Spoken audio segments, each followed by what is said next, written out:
بسم اللہ الرحمن الرحیم۔ السلام علیکم۔ ریڈیو، ٹیلی ویژن، فلم، صحافت، ادب و سیاست کے معروف نام اور پاکستان کے مقبول ترین گیم شو نیلام گھر کا آغاز کرنے والے طارق عزیز کی آج پہلی برسی منائی جا رہی ہے۔ سب سے پہلے تو آئیں سب مل کے دعا کریں کہ خالق کائنات ان کو جوار محمد و اہل بیت محمد علیہ السلام میں جگہ عطا فرمائے، ان کے گناہ کبیرہ صغیرہ معاف فرمائے۔ 28 اپریل 1936 کو جالندھر میں پیدا ہونے والے طارق عزیز کے والدین نے سال 1947 میں پاکستان ہجرت کی۔ طارق عزیز نے ابتدائی تعلیم ساہیوال میں حاصل کرنے کے بعد ریڈیو پاکستان لاہور سے کیریئر کا آغاز کیا۔ 26 نومبر 1964 میں پاکستان ٹیلی ویژن کے آغاز کے بعد سب سے پہلا میل اناؤنسر یعنی مرد اناؤنسر ہونے کا اعزاز طارق عزیز کے حصے میں ہی آیا۔ انہیں پی ٹی وی کے افتتاح کے موقع پر تعارفی اعلان کرنے کے لیے مدعو کیا گیا تھا۔ میزبانی میں طارق عزیز کا ساتھ کنول نصیر نے دیا۔ پی ٹی وی کے ایک پروفائل کے مطابق پہلے دن کی ٹرانسمیشن میں اشفاق احمد کی میزبانی میں ایک کوئز شو، کوی خان اور مہناز رفیع کے ایک طویل دورانیے کے ڈرامے اور طفیل نیازی کے ایک گانے پر مشتمل تھی۔ پاکستان کا مقبول ترین گیم شو نیلام گھر شروع کرنے کا سہرا بھی انہی کے سر ہے، جسے 1975 میں شروع کیے جانے کے بعد برسوں جاری رکھا گیا اور پھر دوبارہ شروع کیا گیا۔ اسی سے انہیں ملک گیر شہرت حاصل ہوئی۔ دوبارہ آن ایئر کرنے پر پروگرام کا نام طارق عزیز شو 1997 اور پھر بزم طارق عزیز 2006 رکھا گیا۔ نیلام گھر سے ان کا ایک منفرد جملہ دیکھتی آنکھوں سنتے کانوں آپ کو طارق عزیز کا سلام پہنچے انتہائی مقبول ہوا۔ ایک انٹرویو کے دوران اس جملے کا پس منظر بتاتے ہوئے طارق عزیز مرحوم کا کہنا تھا کہ میں روایتی سلام اور کسی چٹکلے سے آغاز کرتا تھا۔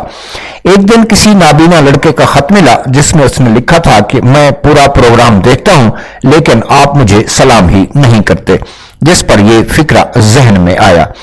ان کی پہچان بننے والا نیلام گھر پاکستان کا پہلا کوئز شو تھا جسے ناظرین کی بہت بڑی تعداد دیکھتی تھی۔ شو کا فارمیٹ بھی سادہ تھا۔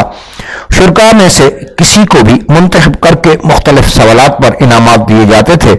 ان کا ایک جملہ یہ واٹر کولر آپ کا ہوا آج بھی زبان زد عام ہے، جس پر مزاح انداز میں بولا جاتا ہے۔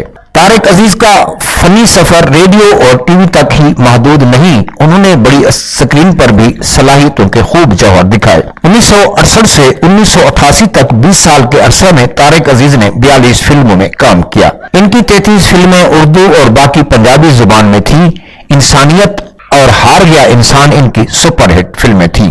ان سب کے ساتھ ساتھ طارق عزیز سیاست میں بھی سرگرم رہے۔ 1997 سے 1999 تک نون لیگ کے ٹکٹ پر رکن قومی اسمبلی بھی رہے۔ پیپلز پارٹی سے شروعات کے بعد مسلم لیگ نون اور کاف لیگ سے بھی وابستگی رہی۔ سال 1998 میں نون لیگ کے سپریم کورٹ پر ہونے والے حملے میں بھی وہ شریک تھے۔ 1992 میں انہیں تمغہ حسن کارکردگی سے نوازا گیا۔ اس قدر تبو کے باوجود طارق عزیز کا ماننا تھا کہ میری پیاس زیادہ تھی لیکن مجھے چشمے کم ملے۔ وہ کہتے تھے کہ میری آواز میرے رب کی دین ہے۔ ناظرین، شوگر کے مرض میں مبتلا طارق عزیز کو 17 جون 1920 کو صبح طبیعت خراب ہونے پر ہسپتال منتقل کیا جا رہا تھا کہ وہ راستے میں دم ہی توڑ گئے۔ انا للہ و انا الیہ راجعون۔ ناظرین، آج ان کی برسی منائی جا رہی ہے، 17 جون ہے۔ آئیں سب مل کر ایک دفعہ سورہ فاتحہ اور کم از کم 3 دفعہ کل شریف جسے ہم کہتے ہیں پڑھ کر ان کی روح کو ایصال ثواب کریں، تاکہ ایسا نہ ہو کہ پیچھے ان کے دعا کرنے والا کوئی نہ ہو۔ چونکہ ان کی کوئی اولاد نہیں تھی، اس لیے ہم سب پاکستانیوں کا فرض ہے کہ ہم ان کے لیے دعا کریں، کیونکہ وہ ہر میدان میں پاکستان کے ایک نڈر سپاہی تھے۔ اسی کے ساتھ ہی قمر عباس محمدی کو اجازت دیجیے۔ اللہ حافظ۔ پاکستان زندہ باد۔